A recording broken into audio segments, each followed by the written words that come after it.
अंतिम समय चालला आहे ना, म्हणता येईल ना की अंतिम समय चाललाय म्हणून. अंतिम समयामध्ये पण देव बाप्पाला विश्रांती घेण्याची इच्छा का होऊ नाही राहिली?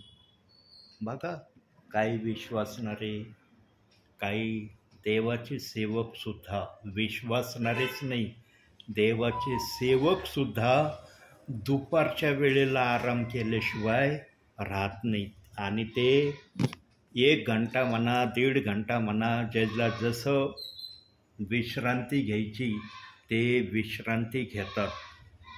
देवाचा आत्मा आज आमच्या खातीर स्वतःची विश्रांती का वर्ज करतोय? काय कारण आहे? देव बाप्पाला विश्रांती घेणं आवडत नाही किंवा विश्रांतीच्या मार्गामध्ये देवबाप जात नाही. प्रियांनो, जे आम्हाला कळत नाही अशा महान गोष्टी देवाच्या मनामध्ये आहेत आमच्यासाठी. देवाने आम्हाला तेवढ्या गोष्टी त्याच्या कळवल्या नाही जेवढ्या आम्हाला ऐकण्याची इच्छा आहे. देवबाप्पाने आम्हाला तेवढंच कळवलं आहे जेवढं आमच्या उपयोगाचं आहे. त्याच्या पुढचं देवबाप्पाने ते गुप्त ठेवलंय. पण अंतिम समयात तो सेवकांच्या मुखातून काही गोष्टी आपल्या विश्वासणाऱ्यांना कळवणार आहे. कारण तो पण आपल्या मनामध्ये जे सिक्रेट त्याने ठेवलेलं आहे त्या सिक्रेट गोष्टी ओपन करण्याची पवित्र आत्म्याची इच्छा आहे. परंतु हे प्रगट त्यांच्या मुखातून होईल ज्यांना देव बाप्पाने पवित्र केलेलं आहे. हे फार महत्त्वाचं आहे प्रियांनो. आज सेवक तर सगळेच आहेत, कुणी म्हणत नाही मी सेवक नाही म्हणून, पण किती जणांवर देव बाप्पाने पवित्र होण्याचा शिक्का मारलाय हे महत्त्वाचं आहे. आणि ज्याच्यावर हा शिक्का पवित्र आत्मा मारेल त्याच्या मुखातून काही ना काही गुज, काही ना काही रहस्य देवबाप प्रगट केल्याशिवाय राहणार नाही. त्याच्या मर्जीला येईल तसं तो करील. त्याला सेवक सक्ती करू शकत नाही. मला तू पवित्र जन केलं, आता तुला हे सांगावंच लागल कारण मी पवित्र झालो. अशी सक्ती पवित्र आत्म्यासमोर आमची चालणार नाही.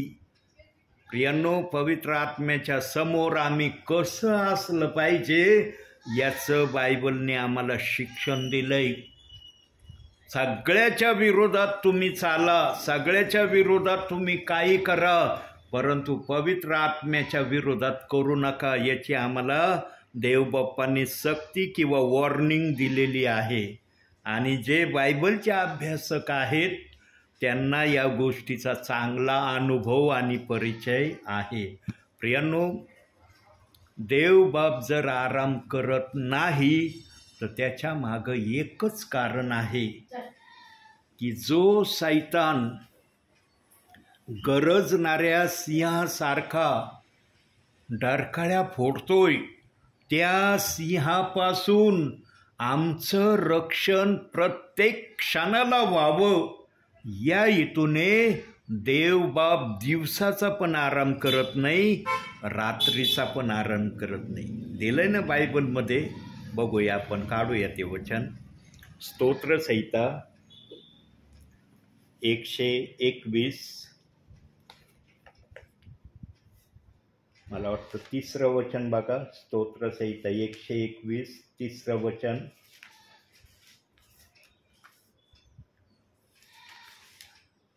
तिसरं वचन.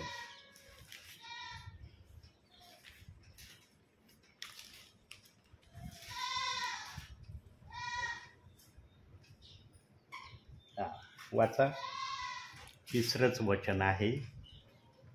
तो तुझा पाय कदापि डोल देत नाही, तुझ्या रक्षकाला झोप लागत नाही. तुझ्या रक्षकाला झोप लागत नाही. का झोप लागत नाही? आम्हाला रात्रीची झोप येते का नाही? कुणी 2 तास झोपतं, कुणी 4 तास झोपतं, कुणी 6 तास झोपतं. ज्याच्या त्याच्या झोपण्याच्या परी आहे. पण कोणीच असं म्हणू शकत नाही की मी एक 5 मिनटंसुद्धा झोप घेतली नाही, अख्खी रात्र जागून काढली असं कोणालाच म्हणता येत नाही.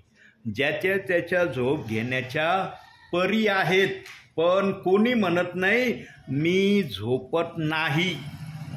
पण इथं वचन सांगतंय की इस्रायलाच्या रक्षकाला झोप लागत नाही.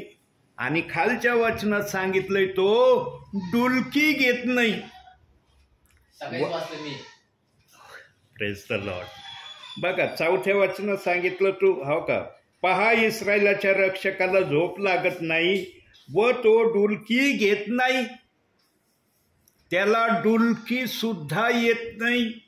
म्हणजे देव बाप आमचं किती संरक्षण करण्याची काळजी घेतो हे त्या शब्दातून, त्या वचनातून प्रगट होतंय. प्रियांनो, देव बाप्पांनी जर आम्हाला आणखी एक वचन काढूया आपण. योहानकृत शुभवर्तमान,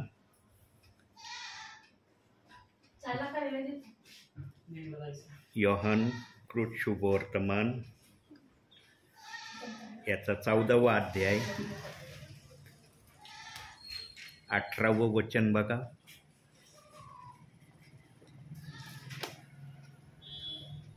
वाचा तो शब्द.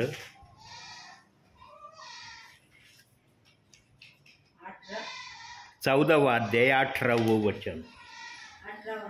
हा, अध्याय 14वा काढायचा.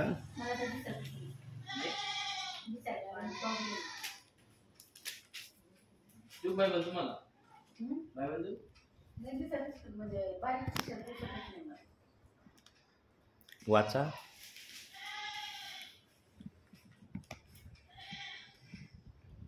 मी तुम्हाला अनाथ असे सोडणार नाही, तुम्हाकडे येईन. पुढं तुम्हाकडे येईन. एवढंच आहे का? जर देव बाप्पाने आम्हाला या भूतलावर अनाथ सोडलं असतं तर आमची काय अवस्था झाली असती आज? पृथ्वीवर आम्ही कसे असतो आज? जो तो विश्वासणारा भयामध्ये राहिला असता त्याला निडरतेने वागता आलं नसतं.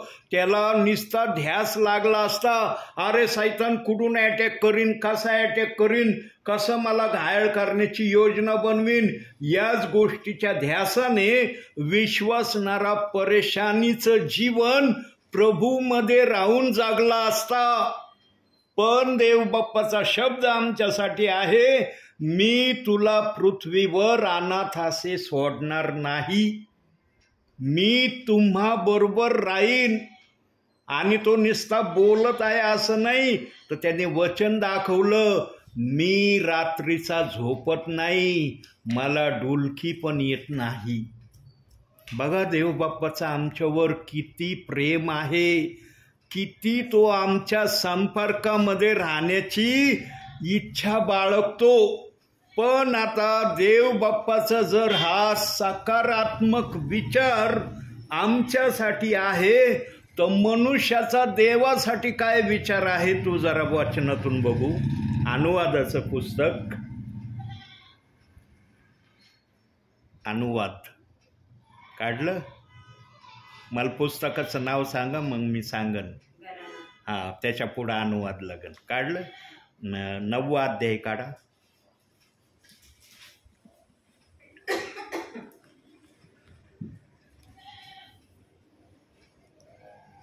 काढलं. 9वा अध्याय 24वे वचन वाचा.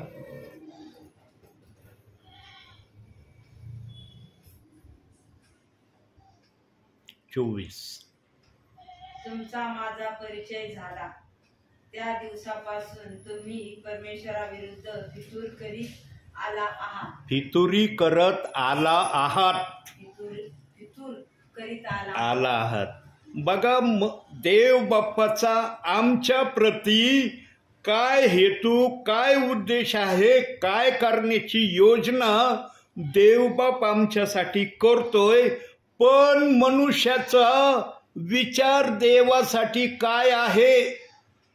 देव बाप स्पष्ट शब्दात सांगत आहे की तुम्ही नेहमी माझ्या विरोधात कसं चालणार, कसे फितुरीचं जीवन माझ्यासमोर व्यक्त करणार, हेच विचार तुमच्या डोक्यामध्ये घेऊन तुम्ही आजपर्यंत चालत आहात. प्रियांनो, देव बाप्पाला ते वातावरण तो येण्या अगोदर बघण्याची इच्छा देव बाप्पाच्या मनामध्ये आहे. काय बघण्याची इच्छा आहे देव बाप्पाच्या मनामध्ये? तो येण्या अगोदर त्याला पृथ्वीवरचे जे जे प्रियजन स्वर्गात घेण्याचं त्यांनी ठरवलंय. मनुष्याच्या विचाराने नव्हे, प्रभूच्या मनात जे विचार आहेत की यांना मला स्वर्गात घ्यायचं आहे, त्या विश्वासणाऱ्याला देवाच्या वचनाप्रमाणे तो चालत आहे, वागत आहे, बोलत आहे, राहत आहे. या प्रक्रियेचा आमचा प्रभू तहानेलेला भुकेलेला झालेला आहे. पण प्रभूला आजही या भूतलावर ते प्रियजन तेवढे दिसत नाही जेवढे प्रियजन प्रभू पाहण्याची आशा करतोय. आणि त्यांना प्रभूंनी नाव दिलंय निवडलेले. प्रियांनो, निवडलेल्या प्रियजनांसाठी स्वर्गाचा दरवाजा उघडा आहे आणि पेत्र स्वागत करून त्या विश्वासणाऱ्यांना आत पाठवणार आहे. पण बोलवलेल्या व्यक्तींना पण देव बाप्पाने माग न राहण्याचं ठरवलंय. त्यांना पण संधी देव बाप्पाने उपलब्ध केलेली आहे. आता तुम्ही मटण बोलवलेल्यांना कस काय संधी उपलब्ध केली? प्रियांनो, मागील काय संदेशामध्ये मी सांगितलंय आणि आज पण देवबाप मला सांगण्याची प्रेरणा देतोय. बघूया वाचनातून आपण. इब्रिकराचं पत्र, मला पुस्तकाचं नाव सांगत जा, मग मी तुम्हाला सांगन कुठं आहे काय. उलटा उलटा पानं उलटा पानं, उलटा अजून उलटा थोडे अजून. हां, आता कोणतं पुस्तक आलंय? हां, अजून जा पुढं थोडंसं. हे कोणतं आलं? हां, पुढं जा पुढं. पुष्कळ पानं उलटा पुष्कळ पानं. आता कोणतं आलं? हां, आता इब्रिकराचं येईल. आलं? 13वा अध्याय काढला?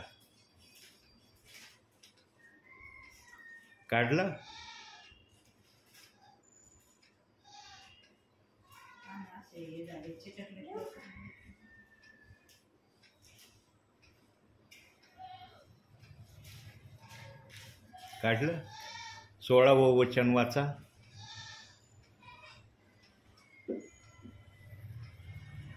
परोपकार व दान धर्म करणारे विसरू नका, कारण अशा यज्ञांनी देव संतुष्ट होतो. कोण संतुष्ट होतो? देव. तिथं लिहिलंय का एलिएझर पगारे संतुष्ट होतो? जो सेवक ज्या घरात जाईन त्या सेवकाचं नाव तिथं पवित्र आत्मा चेंज करतोय का? आज हा सेवक आला त्याचं नाव, उद्या दुसरा सेवक आला त्याचं नाव. तो संतुष्ट होतोय तुमच्या दानांनी? कोण संतुष्ट होतोय? आता देव जर तुमच्या दानांनी संतुष्ट होतोय, मग जो देव अन्याय न करणारा देव आहे तो तुमच्या विरोधात न्यायाच्या समयात अन्याय करील का? देवबाप आठवण करीन ना, अरे पृथ्वीवर असताना माझ्या विश्वासणाऱ्याने मला अशा अशा गोष्टींनी संतुष्ट केलंय. आपण लिहून ठेवतो का? मी एवढं दान XYZ सेवकाला दिलंय, लिहून ठेवतो आम्ही. तुम्ही लिहित नाही, मी लिहित नाही, पण आमच्या जीवनाच्या पुस्तकामध्ये देणाऱ्याचं पण नाव ॲड आहे आणि घेणाऱ्याचं पण नाव ॲड आहे. आशीर्वाद देणाऱ्याला पण आहे, आशीर्वाद देणाऱ्याला पण नाही. देवाच्या दरबारामध्ये पक्षपात होत नाही. कधी कधी विश्वासणाऱ्याला वाटतं आम्ही दान देतो ना, सेवकाला तर आम्ही दान दिल्याने आशीर्वादित झाला, त्यांना काय नाही भेटायचं, आम्हालाच आशीर्वाद भेटन. नाही प्रियांनो, सेवकाला दानाची ज्याला प्रभूने माहिती करून दिली ना, त्या सेवकाला दानाचं महत्त्व माहीत आहे. ज्याला देवबाप्पाने दानाचं महत्त्व माहिती करून दिलं नाही ना, मग त्याला दान काहीच वाटत नाही. मग ते कुठं खर्च करतोय, कसं करतोय, त्याची त्याला काही चिंता फिकीर वाटत नाही. पण ज्याला देवबाप्पाच्या आत्म्याने दानाचं महत्त्व समजावून सांगितलंय, तो सेवक त्या दानाचा उपयोग सदुपयोगामध्येच बदलतो. विश्वासणारा दान देतो ना, तर प्रभूची सेवा वाढावी, दासाचं पुढच्या गावाला जाणं व्हावं, या अनुषंगाने देवाचा आत्मा विश्वासणाऱ्याला म्हणतो, आलेल्या सेवकाला मोकळं पाठवू नको, दे काहीतरी. तू त्याला दिलं तर मी तुला देईन. म्हणून वचन सांगितलं ना करंथीकराच्या पात्रात, द्या म्हणजे दिले जाईल. ऐकतो ना आम्ही चर्चमध्ये काही वाक्य दानाविषयीचे. का सेवक हे वाक्य रिपिटेशनमध्ये पवित्र आत्म्यातून सांगतात? कारण देवाला आपल्या विश्वासणाऱ्याला मोकळं ठेवायला आवडत नाही. हे बघा, जाणकार लोक म्हणतात, झळ खाल्ली तर फळ भेटन. बसल्या जागेवर तुला काही मिळणार नाही. 12 शिष्य होते. जगाची उलथापालट करणारे हे नाव त्यांना दिलं होतं. अख्ख्या जगाने नाव दिलं होतं, फक्त एरियाच्या लोकांनी हे नाव नव्हतं दिलं त्यांना. शिष्यगण जर घरात बसून राहिले असते तर त्यांना जगाची उलथापालट करणारं हे नाव भेटलं असतं. प्रियांनो, त्यांनी पण परिश्रम घेतले आणि देवबाप्पाने त्यांना ज्या ज्या आज्ञा सांगून पाठवलं होतं सेवा क्षेत्रात, त्यांनी त्या आज्ञेचं उल्लंघन केलं नाही. त्या आज्ञेप्रमाणे ते राहिले. नुसते राहिले नाही तर करून दाखवलं. कुणी जरी पाहत नव्हतं, पण स्वर्गातला प्रभू या 12 शिष्यांना पाहत होता. अरे, माझ्या पुत्राने येशू ख्रिस्ताने काय आज्ञा दिली यांना. खरोखर शिष्य तसं करतात. म्हणून त्यांच्या सेवेला देवबाप्पाने आशीर्वादानं भरलेलं होतं. आणि त्यांच्या समायामध्ये जो पण व्यवहार व्हायचा तो सामायिक असायचा. आज आहे का सामूहिक व्यवहार कोणाचा? प्रत्येकाच्या घरातल्या व्यक्तीचा आपल्या मनाने व्यवहार चाललाय ना. पण शिष्याच्या काळात असं नव्हतं. त्यांचं सर्व सामायिक होतं.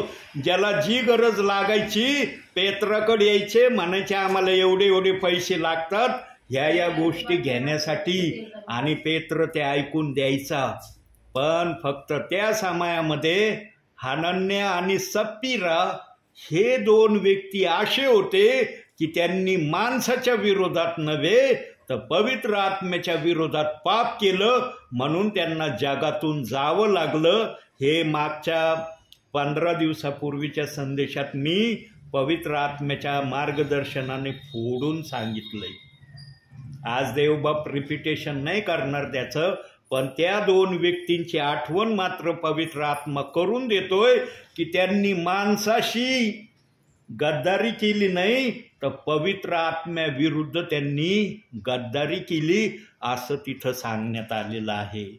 प्रियांनो, मनुष्याने सर्वांच्या विरोधात जावं, पवित्र आत्म्याच्या विरोधात कदापि जाऊ नये. आणि जे नियम, ज्या अटी शर्ती शिष्यांच्या काळात होत्या, त्या अटी शर्तींना येशू ख्रिस्ताने जर शिथिल केलं नसतं ना, त्याच अटी शर्तीप्रमाणे जर आजच्या युगामध्ये प्रभू जर आपल्या लोकांबरोबर वागला असताना, तर किती प्रियजन आज प्रभूच्या नावामध्ये दिसले असते. किती परिवार प्रभूमध्ये आज आम्हाला दिसले असते. अतिशय थोडे प्रियजन आम्हाला प्रभूमध्ये असलेले दिसले असते. पण देवबाप्पाने इतक्या अटी आणि शर्तींना शिथिल केलंय. इतकी शिथिलता आणूनही आजचा विश्वासणारा देवाच्या वचनाप्रमाणे चालण्यासाठी स्वतःला तयार करत नाही, तर नेहमी देवाच्या विरोधामध्ये जाण्याच्या प्रयत्नात तो आहे. अहो, आजचे विश्वासणारे साध्या 10 आज्ञा प्रभूंनी दिल्या, 10 आज्ञा. काही जणांना त्या 10 आज्ञा सुद्धा पाळता येत नाही. इतके विश्वासणारे आजच्या समयाचे खालच्या पातळीचे झालेत. हरेकांच्या घरामध्ये मी बघतो 10 आज्ञा.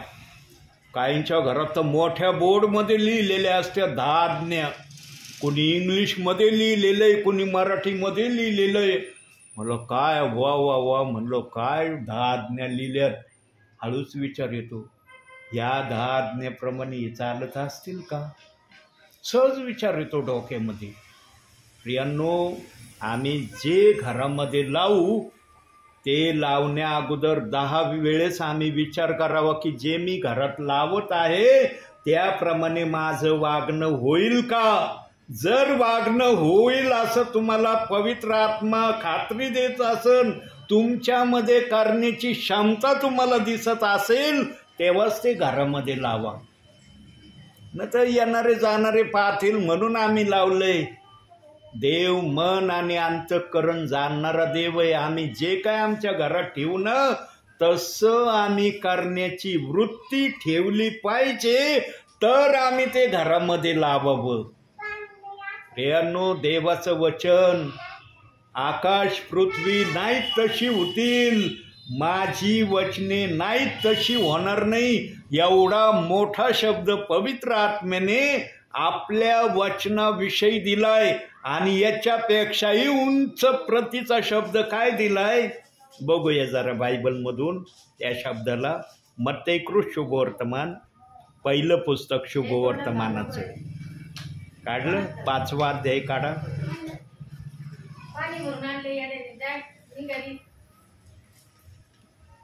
काढलं 5वा अध्याय 18वं वचन वाचा.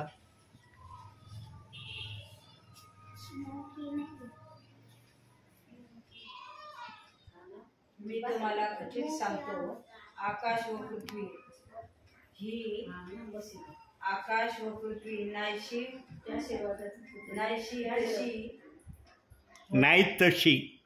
तशी होतील होतपर्यंत सर्व गोष्टी पूर्ण झाल्या वाचून नियमशास्त्राची एक मात्रा किंवा एक बिंदू नाहीसा होणार नाही. बघा, देव बाप्पाच्या आत्म्याने आपल्या शब्दाचं प्राधान्य या ठिकाणी व्यक्त केलंय की अनुस्वार, बिंदू किंवा काना किंवा मात्रा रद्द केला जाणार नाही.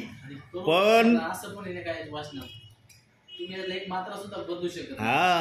पण आजच्या विश्वासणाऱ्यांनी, आजच्या काही सेवकांनी इतकी मजल मारण्याचा प्रयत्न केलाय किंवा प्रयत्न करत आहे की त्यांनी बायबलच्या एका वचनाला जणू काय निंदेचं वचन करून ठेवलंय आणि त्या वचनाचा रेफरन्स सांगितला. काही जणांची तळपायाची आग मस्तकाला गेल्याशिवाय राहत नाही. काल रात्री संदेश देत असताना प्रेषित 2:38 वचनाविषयीचं पवित्र आत्म्याने काही गोष्टी भाकीत केल्या. जो भडभडरित्या बोलून मोकळा होतो त्या वचनाविषयी, मग चांगला असो अथवा वाईट असो, त्या व्यक्तीच्या मनामध्ये तो काही ठेवीत नाही. सगळं अंतःकरण, हृदय तो मोकळं करतो बोलून. पण जो बोलत नाही, मनामध्ये ठेवतो, तो व्यक्ती घातक आहे. असे शब्द जो संदेश मी आज तुम्हाला पाठवलाय, सर्वात मोठा पापी कोण, या संदेशामध्ये त्या गोष्टी तुम्हाला ऐकायला मिळतील. प्रियांनो, देव बाप नेहमी माझ्या मुखातून नवनवीन गोष्टी तुम्हाला ऐकवित आहे. का ऐकवित आहे? का प्रभूच्या मनामध्ये एवढा खजिना आहे, त्यातला काय खजिना काढून तो तुम्हाला देत आहे. कारण प्रभू पण आता जाणत आहे की आता मला कोणत्याही क्षणाला आपल्या प्रियजनांना घेऊन जाण्यासाठी आकाशामध्ये यायचा आहे. जेव्हा प्रभूची योजना पूर्ण होईल, त्याच्या मनातले टार्गेट विश्वासणाऱ्याकडून सिद्धीच जातील, त्यावेळेला प्रगटीकरणात सांगितलंय, इब्रीकराच्या पत्रातही सांगितलंय, तो यायला उशीर करणार नाही. तो लवकर येण्याच्या प्रतीक्षेमध्ये आहे.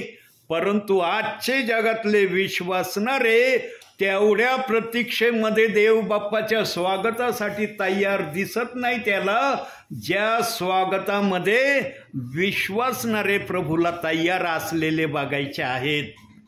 आजचे बहुसंख्य विश्वासणारे जगाच्या गोष्टीमध्ये जास्त विलीन होत असलेले देव बाप्पाला आजही दिसत आहे.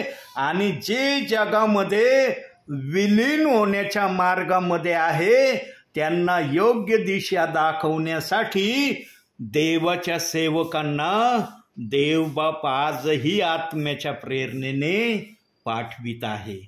होतं का माहिती सिस्टर? येणार आहे मी आज. होतं माहिती? नव्हतं ना? मला वरून फोन आला, बाळा तुला या ठिकाणी जायचं आहे. आणि जेव्हा वरून फोन येतो तेव्हा देवबाप काही ना काही प्रियजन ऐकण्यासाठी पाठवतो. आज आमच्या ताईंना पाठवलं, आज तुमचा मुलगाही वचन ऐकण्यामध्ये सम्मिलित आहे. हे प्रमाण आहे प्रियांनो की देव बाप्पाला आज या ठिकाणी आपला निरोप आपल्या प्रियजनांना द्यायचा होता. मी तर वेगळाच विचार घेऊन आज रस्त्याने येत होतो. मला आज तर खूपच प्रियजन मला त्या परिवारात दिसतील, कारण सिस्टर म्हटल्या होत्या की पुढच्या महिन्यात 20 तारखेनंतर बड्डे आहे, त्या बड्डेच्या वेळेस सर्व माझ्या मुली एकत्रित होतील, खूप मोठा कार्यक्रम करण्याची आम्ही योजना बनवली. म्हणलं कदाचित तो दिवस आजचाच आहे की काय, अशा विचाराने मी लगबगीने येत होतो. म्हणून वचनात सांगितलं, जे तुमचे विचार ते माझे विचार नाही, आणि जे माझे विचार ते तुमचे विचार नाही. जे माझ्या मनात मी घेऊन आलो होतो ती परिस्थिती मला इथं दिसली नाही. म्हणून देवाचं वचन नेहमी आपल्या विश्वासणाऱ्यांना आठवण करून देतं की मी माझ्या मनाच्या इच्छेने आपल्या विश्वासणाऱ्याबरोबर चालणारा देव आहे. मला वारंवार या गोष्टीचा देवबाप अनुभव घडवून देतो प्रियांनो. तरी देवबाप नाराज झाला का?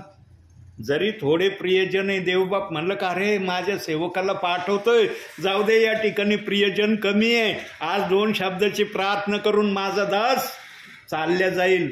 देवबाप्पांनी केली अशी योजना.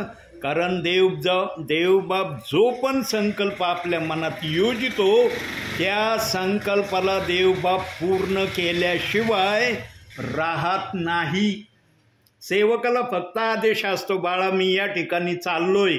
मग सेवकाने आपलं काम देवाच्या सांगण्याप्रमाणे करण्याची तयारी करावी.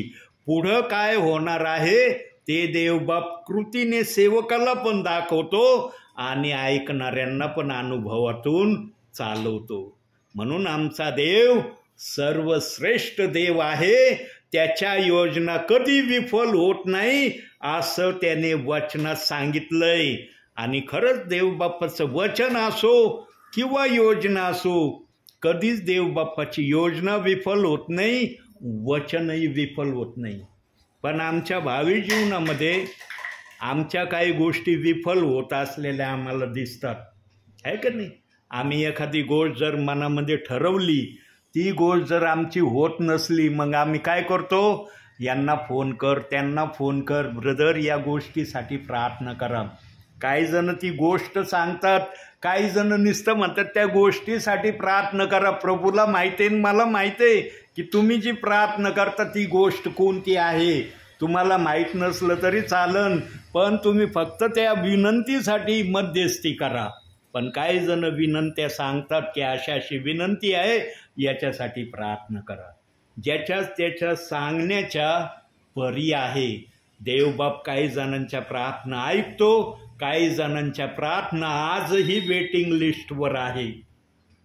देवबाप त्या प्रार्थना ऐकल्याशिवाय राहणार नाही.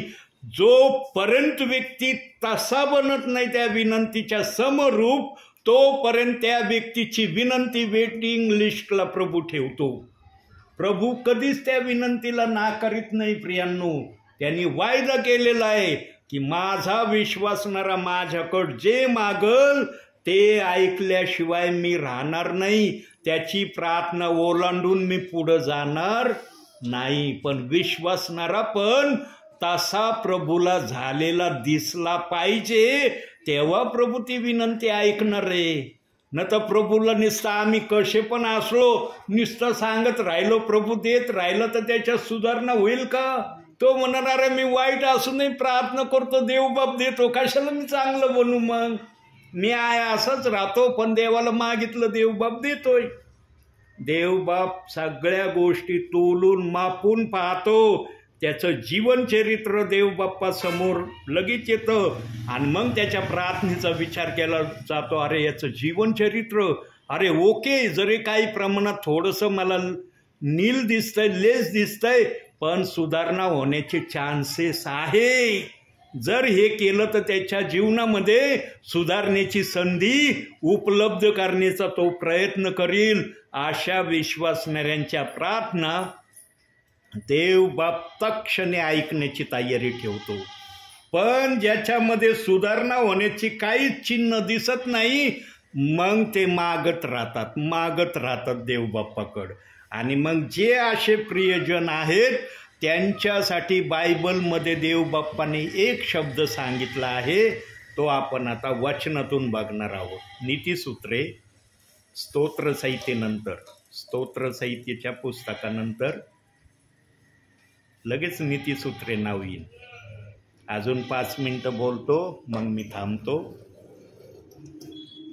काढलं? 28वा अध्याय काढलं? 9वं वचन वाचा. धर्मशास्त्र कानी पडू नये म्हणून जो आपला कान फिरवितो त्याची प्रार्थना देखील वीट आणणारी आहे. अशा काही प्रियजनांच्या प्रार्थना देवाच्या नजरेमध्ये आहेत की त्या वीट म्हणून देवबाप आजही संबोधित आहे. अशा प्रार्थना ज्यांच्या प्रभूच्या नजरेमध्ये नकारात्मक आहे, त्यांच्या प्रार्थना सकारात्मक व्हाव्या म्हणून अंतिम समयामध्ये देवाच्या सेवकांना प्रभू पाठवतोय. देवाचे सेवक असेच येत नाही. काही विश्वासणाऱ्यांचा असा भ्रम झालाय, यांना काही कामं नाही, हेच काम आहे म्हणून ते येतात आमच्याकडं.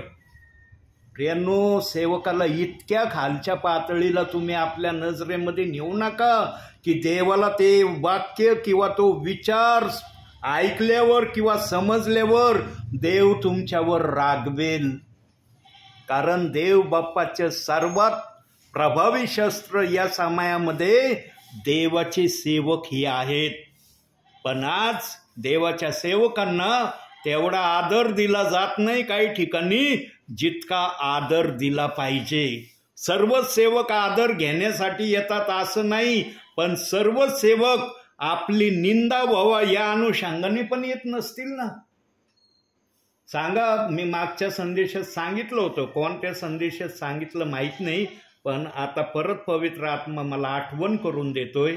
स्तेफनाला जर माहीत असतं की ज्या ठिकाणी मी वचन सेवा करायला जात आहे त्या ठिकाणचे प्रियजन मला दगड मार करणार आहे आणि त्या दगड माराने मी मरणार आहे, स्तेफनाने क्षणभरचा विचार केला असता का नसता? क्षणभराचा विचार तर केला असता ना. त्यांनी मान्य केलं असतं, जगणं मला प्रभूसाठी आहे, मरणं मला प्रभूसाठीच आहे. पण क्षणभर तरी त्याच्या मनात काहीतरी विचार आला असता का नसता? पण स्तेफनाला हे माहिती नव्हतं. ज्या ठिकाणी मी जात आहे त्या ठिकाणी वचन सेवा करत असताना लोक दगड मार मला करणार आहे आणि त्या दगडमारीमध्ये मी मरणार आहे. प्रियांनो, देवबाप काही गोष्टी सेवकांना अस्पष्टरित्या ठेवतो त्यांच्यापासून का? कारण त्यांनी त्या गोष्टीला करण्यासाठी सामोरं जावं. कारण देवाचं वचनच सांगतंय, कोणी कोणासाठी आपला प्राण देऊ शकत नाही. फक्त जगामध्ये एक व्यक्ती आहे की त्यांनी आमच्या खातीर आपला प्राण स्वइच्छेने दिला, आणि त्या व्यक्तीचं नाव आहे देवाचा पुत्र येशू ख्रिस्त. यानेच आमच्या पापा खातीर स्वइच्छेने आपला प्राण दिला. न तर कोण कोणासाठी आपला प्राण देतोय का? दिलंय काय बायबलमध्ये? की असं वचन आहे की याच्यासाठी कोणी पण प्राण द्यायला तयार होईल? आज जगामध्ये प्राण व्यक्ती सोडत आहे, पण त्याचे कारण वेगळे आहेत.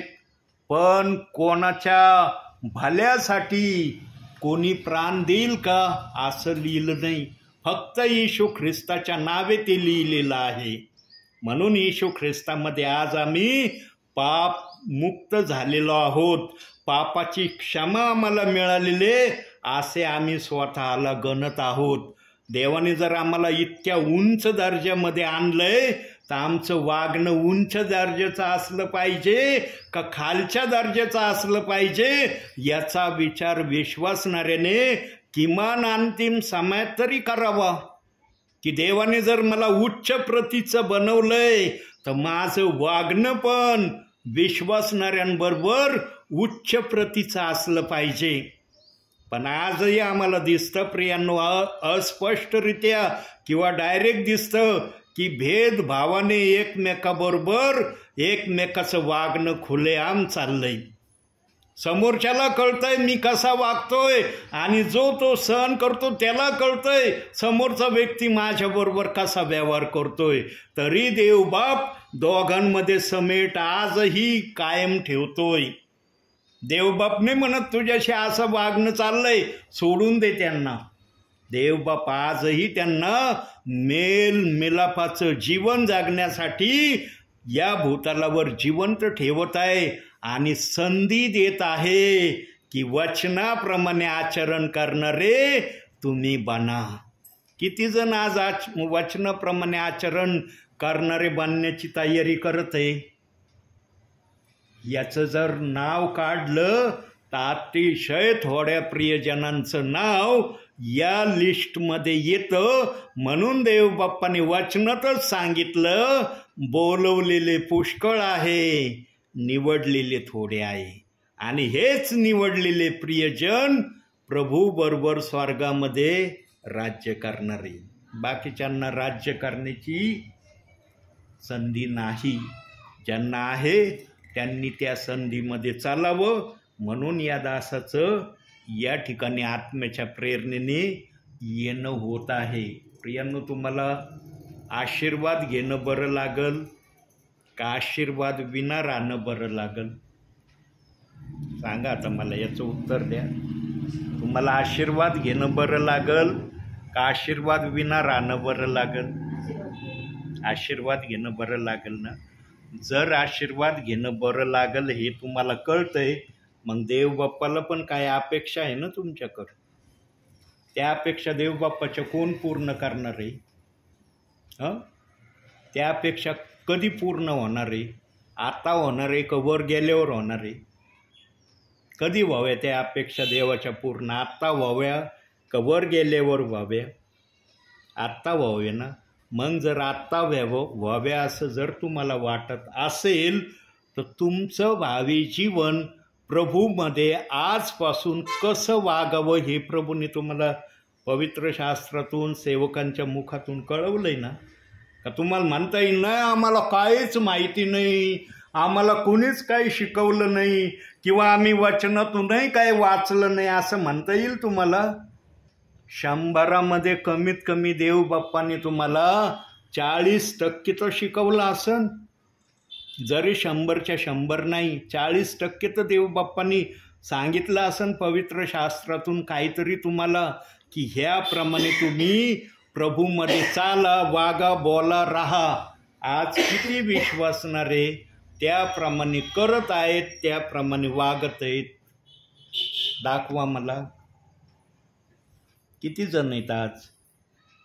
ही संख्या अतिशय थोडी प्रभूला दिसत आहे, आणि ही संख्या प्लसिंगमध्ये वाढावी म्हणून देवाचा आत्मा या घरामध्ये आलाय आणि सेवकाला पण या ठिकाणी आणलंय. न तर सेवक वेळ घालवायला टाईमपासला येत नाही. नगरवरून इतक्या लांब देवळालीला येणं सोपं नाही प्रियांनो. साऱ्या रस्त्याने पाऊस ये जा करत होता, तरी मी आलो. मी नाही म्हणलं अरे पाऊस येतोय प्रभू कस काय जाऊ. प्रभू म्हणला अंगात दिलंय ना आता तुला, तू भिजणार नाही, तुला सुरक्षा कवच दिलंय, हे कवच आहे ना तुझ्या अंगामध्ये, तुला काय प्रॉब्लेम नाही. आणि मी आलो इथपर्यंत. प्रियांनो, देवाला कळतं देवाच्या सेवकाची सुरक्षा कोणत्या समयात कशी करायची आणि कशा प्रकारे सेवकाचा उपयोग करायचा. आणि जे माझे ऐकणारे प्रियजन आहे त्यांना संकटातून कसं बाहेर काढायचं प्रभूला सांगायची गरज नाही. फक्त विश्वासणाऱ्यांनी ते समजून घेणं गरजेचं आहे.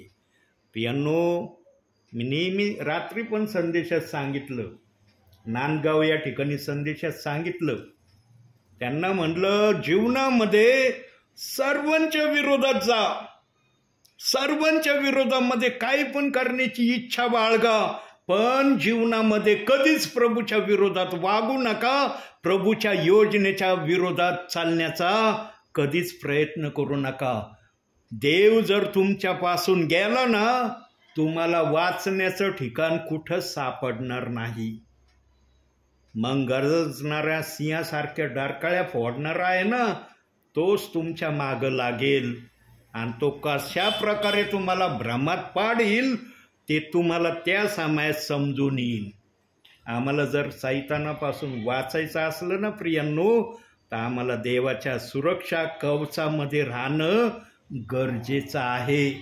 जर आम्ही या सुरक्षा कवचामध्ये राहण्याचा प्रयत्न केला नाही तर मग सैताना आमच्या मागं लागल्याशिवाय राहणार नाही. बघा आणखी एक वचन दाखवतो. नीतिसूत्रे याचा 19वा अध्याय 23वा वचन, शेवटचं वचन. याचा विचार बघू आणि लगेच मग आपण प्रार्थनेत जाऊ. नीतिसूत्रे 19वा अध्याय 23वा वचन, शेवटचं वचन.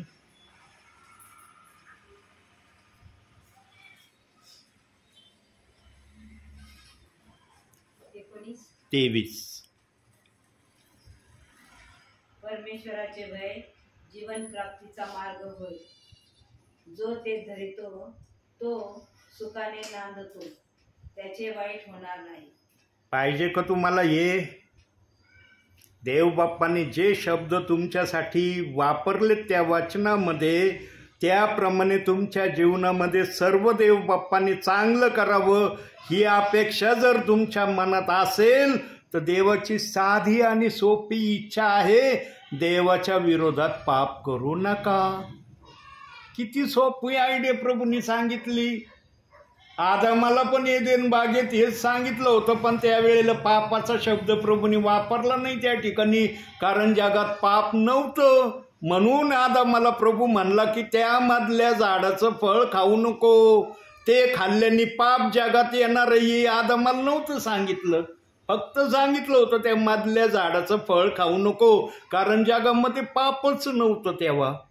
जेव्हा आदामाने ती आज्ञा मोडली, त्या घटकेपासून आज्ञा मोडणारा, पाप करणारा हे नाव आदामाला मिळालंय. ते नाव आजपर्यंत जगामध्ये आहे. आणि विशेष करून प्रियांनो, ख्रिस्ती मानवणारे काही प्रियजन तर पाप केल्याशिवाय राहत नाही. ध्यान देऊन ऐका काय शब्द तुम्ही ऐकत आहात. काही विश्वासणारे ख्रिस्ती प्रियजन 24 तासामध्ये पाप केल्याशिवाय राहत नाही, किंबहुना त्यांना पाप केल्याशिवाय त्या दिवसाला समाप्त करण्याची इच्छा होत नाही. सांगा, अशा प्रियजनांचं स्वर्गात जाणं होईल? पण म्हणतो तर आम्ही प्रभूवर विश्वास ठेवलाय, प्रभू आला की आम्हाला घेऊन जाईल. जगत आहे ना भ्रमाचं जीवन. या भ्रमामधून काही जण बाहेर निघावे म्हणून सेवक वर्ग आज आत्म्याच्या प्रेरणेने आपल्यापर्यंत येत आहे. याही ठिकाणी देवबाप तेच बोलत आहे जे तुम्हाला समजत आहे. तुम्ही म्हणता का ब्रदर तुम्ही बोलता आम्हाला काहीच नाही समजू राहिलं की तुम्ही काय बोलू राहिले, कशाविषयी बोलू राहिले, आमच्या ध्यानामनाला कळा नसते म्हणतात तुम्ही. असं कळतंय ना तुम्हाला. म्हणून देवबाप म्हणला चांगल्या जमिनीत पडलेलं बी 30 पट 60 पट किंवा 100 पट पीक दिल्याशिवाय राहत नाही. तुमच्याकडून देवबाप्पाला कमीत कमी 30 पट पिकाची अपेक्षा आहे. काय तुम्ही 30 पट पीक देण्यास असमर्थ होताल का? देवबाप 100ची अपेक्षा नाही करत तुमच्याकडं. 30 पट देणं तुम्हाला अवघड आहे का? वचनाला जे ऐकता ते थोडं बहुत करण्याचा प्रयत्न करा. थोड्याने सुरुवात करा, ती जास्त होण्याने वाढल. पण जास्तीने सुरुवात केली ना तर कमी वर येताल. म्हणून व्यक्ती नेहमी खालीहून वर गेला पाहिजे, वरून खाली नाही आला पाहिजे.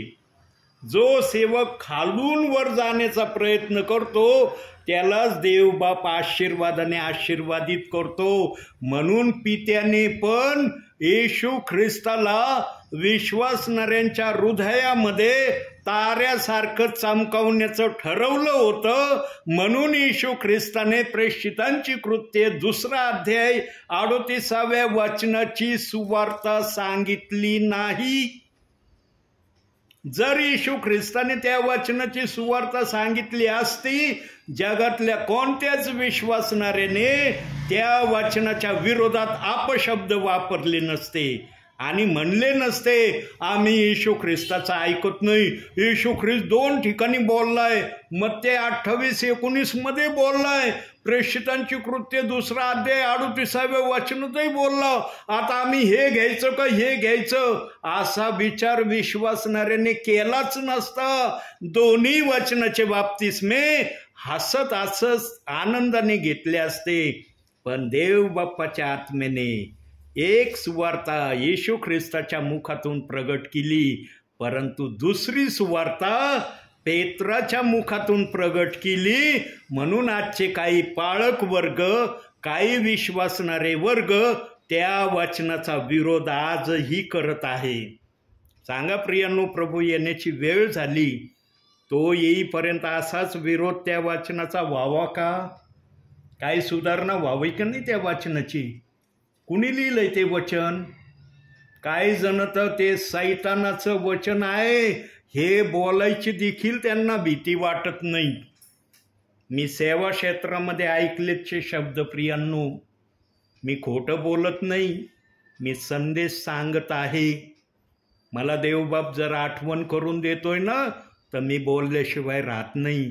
काही जणांनी त्या वचनाला सैतानाचं वचन म्हणण्यापासून माघार घेतली नाही. प्रियांनो सांगा, देवाच्या वचनाला इतका कडू अपशब्द वापरणाऱ्या प्रियजनांचं स्वर्गात जाणं किती कठीण होणार आहे. प्रभूनी वरती जर विचारलं माझ्या वचनाला पृथ्वीवर असताना माझ्या सेवकासमवेत काय शब्द उच्चारला होता, तिथं आत्मा खोटं बोलन का? इथं जर मी रिपिटेशनमध्ये तिथं गेलो म्हटलं हे वाक्य तर लगे म्हणते नाही नाही ब्रदर तुमचा गैरसमज होतोय, तुमचा भ्रम होतोय, मी हे विधान बोललो. नाही नाही मी नाही बोललो असं मला म्हणू शकतील. पण देवाच्या आसनासमोर, देवासमोर त्यांच्या शरीरातला आत्मा खोटं बोलन का? म्हणून प्रियांनो, देवबाप मत्ते 12:36 मध्ये म्हटला, जो जो व्यर्थ शब्द तू बोलशील त्याचा हिशोब मी न्यायाच्या दिवशी घेईन. म्हणून या जिभेला तेच बोलण्यासाठी तयार ठेवा जे देवाला मान्य आहे. जे देवाला मान्य नाही प्रियांनो ते आमच्या जिभेने बोलू नये.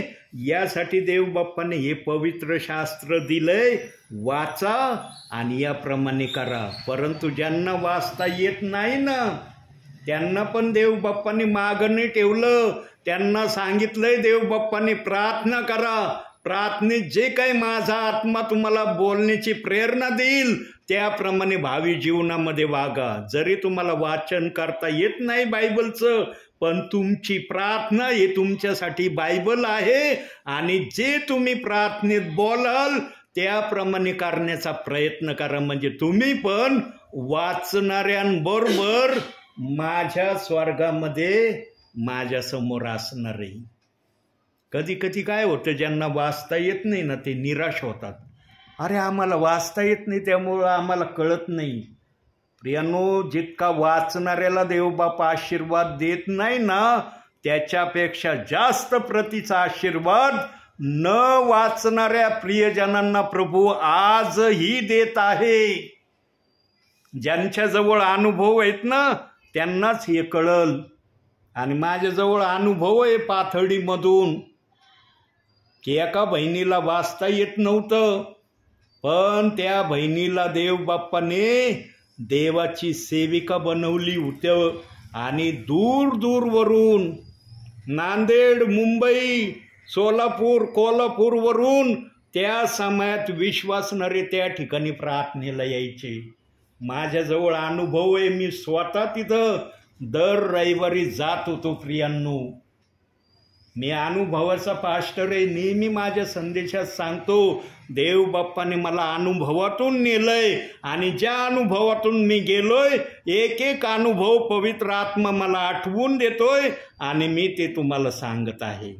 आणि हे तुम्हालाच नव्हे तर याच्यामध्ये जी रेकॉर्डिंग चालली आणि ज्यांच्यापर्यंत हा संदेश जाणार आहे त्यांना सुद्धा हे वाक्य ऐकायला मिळणार आहे. म्हणून प्रियांनो, ज्या घरातून हे वाक्य पूर्ण महाराष्ट्रभर जाणार आहे त्या घरातले प्रियजन किती आशीर्वादित असतील. आहेत का तुम्ही बिना आशीर्वादाचे? दिलाय ना वेळ देवासाठी? देव म्हणतो का तुम्ही वेळ दिला हा व्यर्थ वेळ दिलाय? म्हणून वचन सांगतं प्रभूमध्ये तुमचे श्रम व्यर्थ नाही. याचा आशीर्वाद देवबाप तुम्हाला दिल्याशिवाय राहणार नाही. म्हणून आजच्या छोट्याशा संदेशातून देवबाप तुम्हाला आणि मला भरपूर आणि भरपूर आशीर्वाद देव. आमेन.